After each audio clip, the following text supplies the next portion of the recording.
When hospitals are overrun, power is out, and help isn't coming. What do doctors themselves do to stay alive? This isn't a movie. It's real. And it's something every household needs to know before the next blackout, storm, or crisis hits.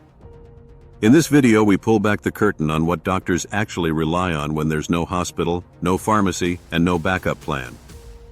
From natural antibiotics found in your kitchen, to field-tested wound treatments used in combat zones, these are the same methods doctors have passed down quietly for generations.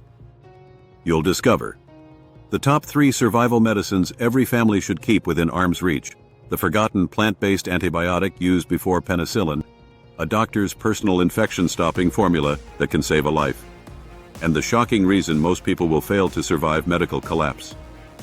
These aren't YouTube hacks or TikTok myths. This is hard-earned medical knowledge, adapted for real-world survival. By the end, you'll know how to turn your home into a mini medical base, ready for anything from cuts and burns to viral outbreaks and trauma. Because when there's no doctor around, you can't afford to be helpless. You need to be prepared. You need to know what the doctors know. And it all starts right here, with the doctor's survival plan. Check out my blog at fit5fusion.com for more details.